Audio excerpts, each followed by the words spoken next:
Hola, everyone. Welcome to another episode of the Heal and Manifest podcast. My name is Cynthia Flores. I am your host. And today is a very special day. Why? Because we are here live at Self-Love Revolucion. Y'all make some noise.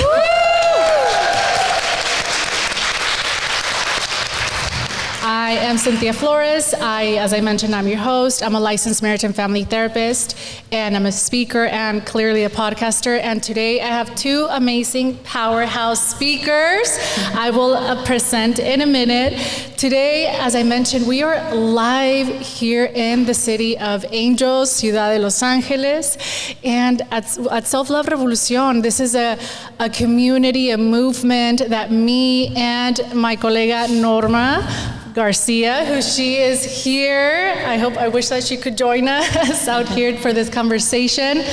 But today, we're going to have a conversation on self-love and why self-love is revolutionary and why we are starting with this self-love revolution movement. Today we're going to talk about breaking generational chains and really redefining what self-love means for us. And today, as I mentioned, two amazing powerhouse speakers. I'm going to start with Annabelle Arias. Annabelle, she is a licensed clinical social worker and a trauma therapist who empowers women to heal their childhood wounds and traumas so they can really thrive in relationships and live fulfilling lives. She guides women in reconnecting with their minds and bodies through EMDR and somatic therapy. Round of applause.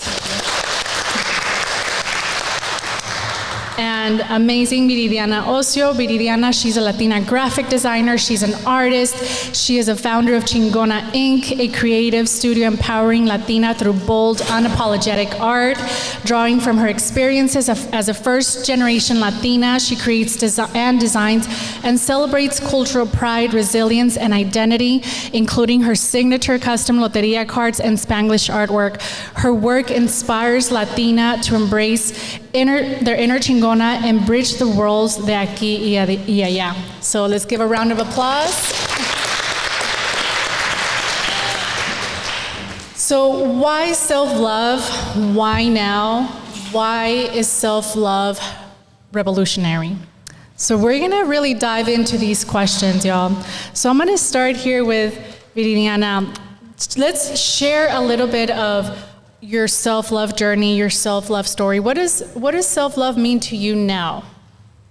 Well, self-love to me means, by the way, thank you for having me here today. I'm so honored to be here, especially since I've been spending this past year engulfed in my self-love journey. And for me, it started when I realized that I was picking the wrong partners. I was choosing love in the wrong places. I left a toxic relationship maybe about a year ago. And I had to take some time to really evaluate and look at my life and be like, okay, why am I attracting these partners? And it was very deep, a lot of wounds, and it wasn't in places that I thought, it wasn't in things I wanted to do. I finally gave myself permission to just rest, to just take the time to heal and find out, like, what are my wounds and work on them and, let go of that feeling that I had to have everything perfect. And that's kind of where my self-love journey started, is really tapping in and taking time to not distract myself by hustling, staying busy, being on the go. That was, hustle culture was ingrained in me. So I was just like, go, cada día, todos los días, stay busy so you don't think, you don't feel. And I finally let myself go and gave myself permission to feel it all out. And I've been doing life coaching, therapy, EMDR, journaling, all of it. I'm just give me all the stuff because I need it. Yeah, I love that. Thank you so much for sharing. And as you mentioned, that grind culture, that hustle culture, a lot of us Latinas, women of color, our parents are immigrants. Sometimes we're first gen or second generation.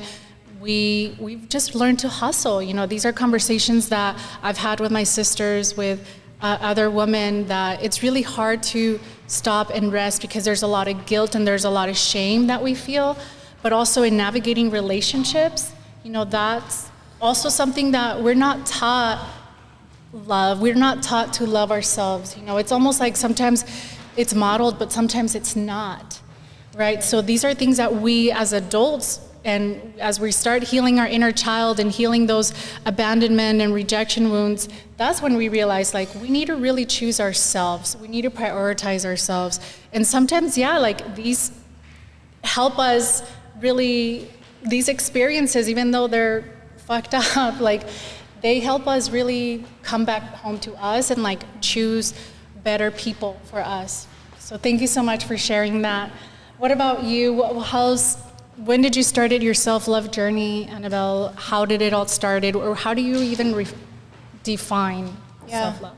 Yeah, first of all, thank you so much for having me. It's amazing just being here with everyone and just kind of sharing in this space.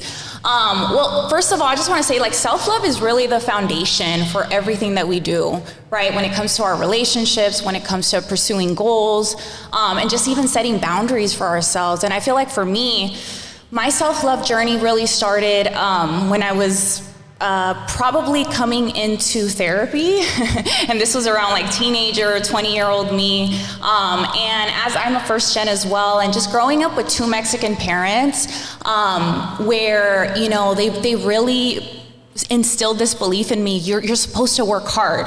You're supposed to go to school. You're supposed to really make sure that you're sacrificing everything else so that you are successful, right? This idea of like success meant that you needed to work hard. And I took that and ran with it, right? I went through school. That was kind of the mentality, like you said, being in that hustle mentality is kind of what I grew up on. And so I came to believe that in order to be worthy, in order to have value, I needed to prove myself. I needed to achieve things. And that's how I showed up in my relationships as well, right? Like I had to prove to you that I was worthy. And so being able to come out of that and recognize like I'm worthy just because I am. Like I'm a child of God, and that's why I'm worthy. And I feel like that came through therapy and a lot of personal development.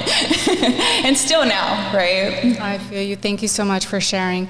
I think that sometimes we do internalize a lot of these limiting beliefs that are generational, these narratives that we have to work hard to be worthy, to be worthy of love, to be worthy of care, to be worthy of rest. And sometimes, unfortunately, this comes from a very subconscious level that is so ingrained even in our parents, right? Even in our abuelitas, our abuelitos, and other generations, you know, our tias, our tios. And that's something that we need to start really thinking more, like challenging and reflecting more of like, how do I want to show up, right? And giving ourselves permission to just be, to remind ourselves that we are loved, that we are worthy just as we are now, that we don't need to change anything of us to be worthy of it all, you know, to even show up for ourselves. So thank you so much for sharing that. And as we kind of delve into like, you know, some of the hardest moments that maybe, or pivotal moments that we've experienced in our self-love journey, I know that sometimes it's really hard, and it's the hardest to practice, to cultivate self-love in the toughest moments. Right? When we're like hitting rock bottom, there's maybe a lot of self-criticism, a lot of self-judgment, putting ourselves down, negative self-talk, you know, this negative perception of who we are, and all of these unrealistic, unnecessary expectations that we put ourselves in. And I guess I'm wondering, Viridiana, for you, how do you show up in your hardest moments? Yeah, I mean, I definitely give myself the space to feel it, cry it out, be mad if I have to. You know, I used to just try to like, you know, work through it, party through it, like anything to get my mind off of it. And now I'm like, okay, you're gonna sit here and you're gonna feel it out, you know, as uncomfortable as it is. And I'm really into journaling. Like, I love journaling. I feel like it's my go-to.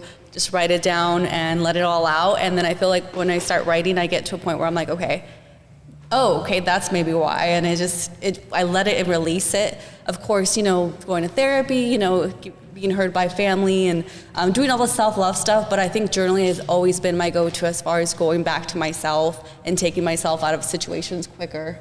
But I definitely allow myself a lot of grace these days, because I used to be so hard on myself. Like the negative voices would be so big, like telling me like, all the bad things, you're never going to be anything, you should be working, there's no time for rest, like stop being a baby, like, and now I have to like remind myself, I'm treating myself like a baby now. Like, like my inner niña, that's what I remember. Like, what do I want to tell my inner niña? Like, what did I want to hear growing up? Like, it's okay to rest, mija. It's okay for you to relax. Like, would you want, someone else telling you, no, vete a trabajar, Yeah. So I have to remind myself that I get emotional about it because of a lot of inner niña. But yeah, just being a lot of grace, but time to heal. Give yourself that space. I love that. Thank you so much for sharing that. What about you, Viridiana? How do you show up? How do you give yourself love and grace in the hardest moments? Yeah. I think that self-care is really easy when there's no stress, right? When life is just going great. But I think it's really hard to practice that self-care when we are going through those tough times, because it's a muscle. It's a muscle that has to be practiced. And if it hasn't been practiced in those moments, it's really difficult. And so now I think when moments are really hard, especially right now. I just spoke with Norma about this. I'm planning a wedding and it's extremely stressful.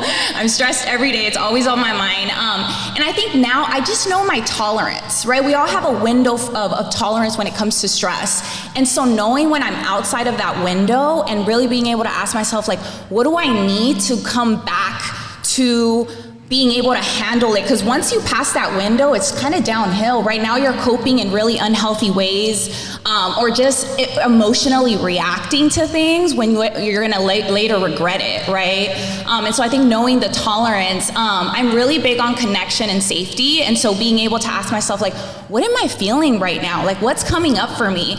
And if it's anxiety, right, leaning into that and being like, okay, well, what does my anxiety need? Does it need an answer? Does it need some relaxation techniques? Like, what is it that I'm needing? And I think being able to ask yourself that question is such a powerful thing, because you'll be surprised what your brain comes up with, right? Like, we think we need certain things, but your emotional brain will be like, no, girl, you need to take a rest, right? Like, go take a nap, go out with your friends and just have like a nice meal. And so I think that's how I've been able to manage that. I love that. I love the reconnecting with our inner child. I think that is something just really powerful that I have personally done a lot of work, and I do a lot of work with my clients too.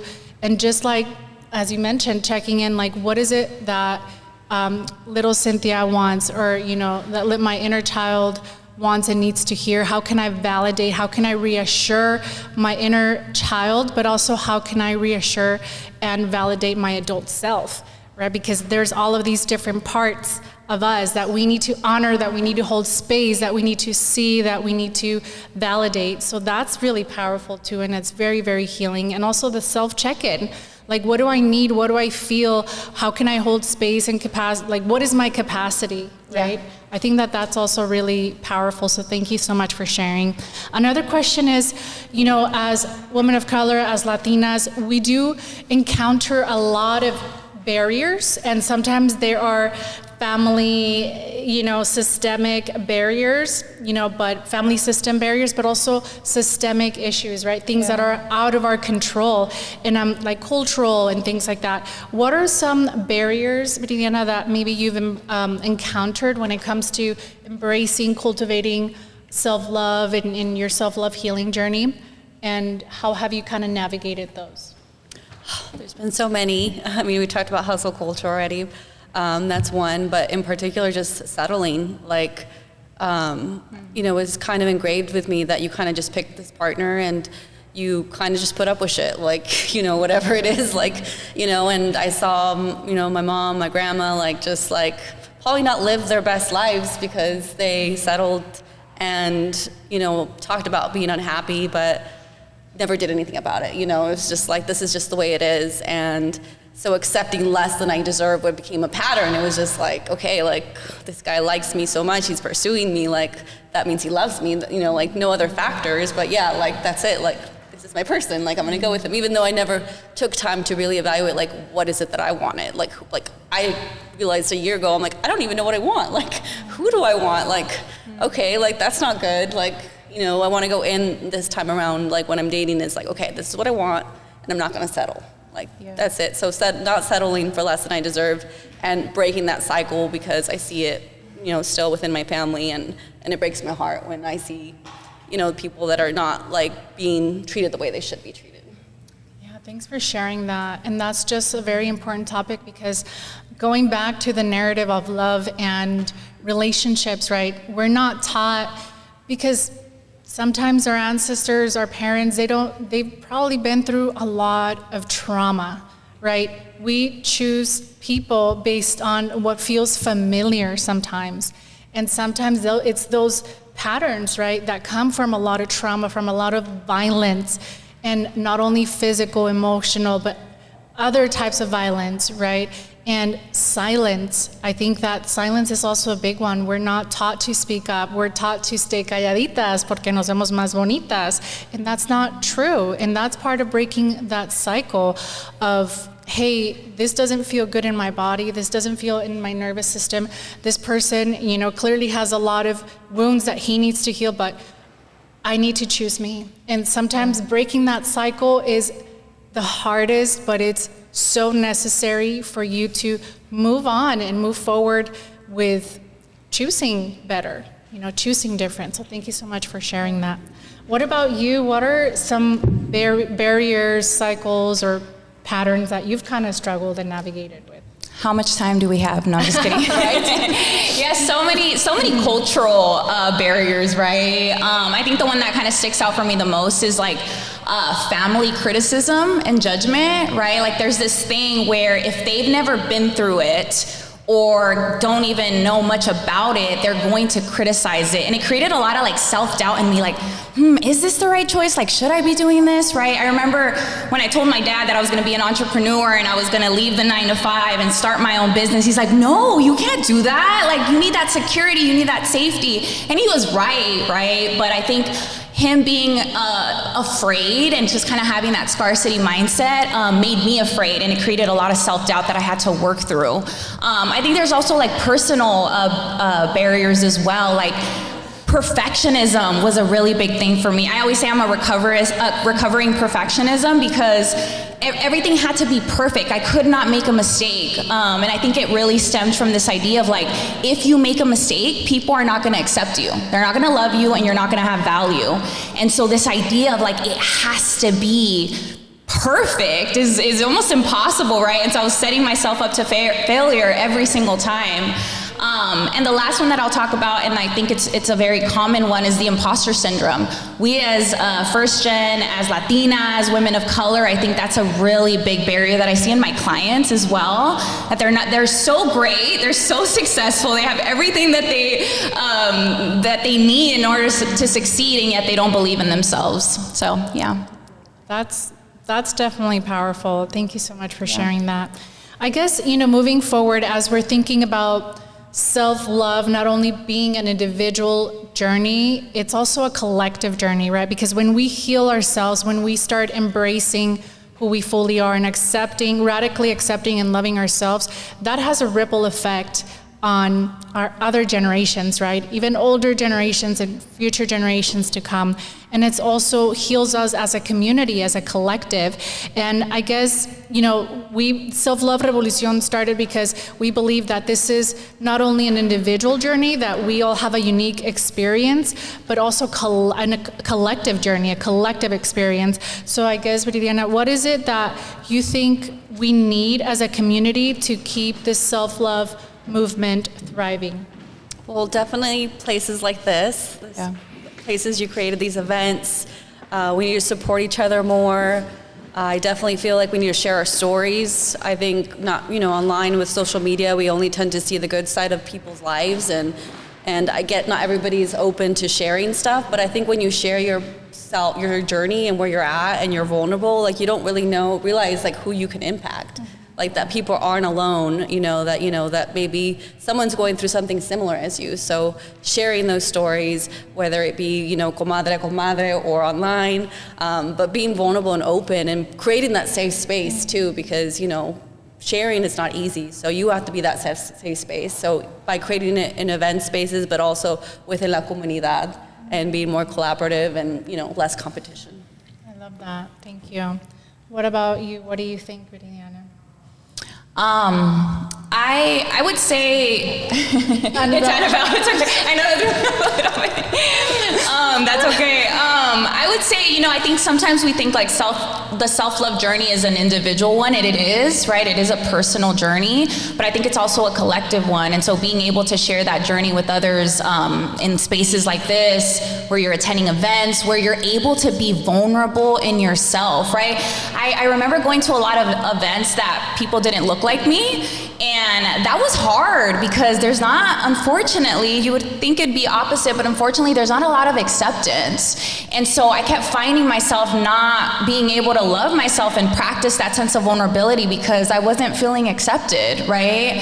And so I think being in spaces where you feel accepted and there are people who look like you and they have shared experiences is really important.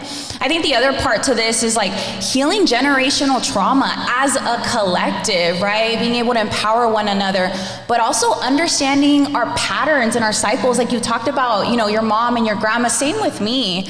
My mom repeated the same relationship patterns. Grandma did too. I never saw a healthy example of a relationship, right? And I think in where I'm at now, and me and my fiance, we carried a lot of baggage into the relationship. And so healing through that and really working through that and then sharing it with others, like being able to share my relationship journey, I feel like as a collective, my nieces, my nephews, my cousins, like they're getting to see a healthy relationship. And I think that for me is, I was like, I made it in life. If I can impact my niece, I've made it. I think that's powerful, yeah. Thank you. I love that. It's really about releasing shame. Yes. It's about releasing shame. It's about releasing that internalized guilt and these really outdated narratives that are really not serving us, right? And I know it sounds easy as it sounds, but I think that I don't think it's also that complicated, as you mentioned, right? Like it's giving space, giving ourselves permission to just be who we are, accepting, giving ourselves grace, a lot of compassion. I think that's going to be kind of something that we should take with ourselves. And I hope that this conversation, this open dialogue really helps you in embracing your self-love journey, your healing journey, and that really empowers you to show up for yourself. Now, it doesn't matter if you're not exactly where you want to be, right? It's really about embracing the imperfect human beings that we are, but giving ourselves grace and love now, right? So I hope that this was helpful for you and powerful, and I really hope to see you all in the, here in this event, and I hope that you continue to enjoy it and show up for yourselves. And thank you so much, you two. Where can we find you too? Yeah. Definitely on Instagram. I'm pretty active on there. I like to give a lot of mental health awareness. My Instagram is theauthentic.lab. And yeah, I have some business cards as well. Awesome. Yeah, I'm Chingona Inc. on all channels, so Facebook, Instagram, TikTok. Those are like my main ones. So Chingona Inc. I-N-C at the end. Awesome. Thank you all for being here. Let's give a round of applause, and we'll see you.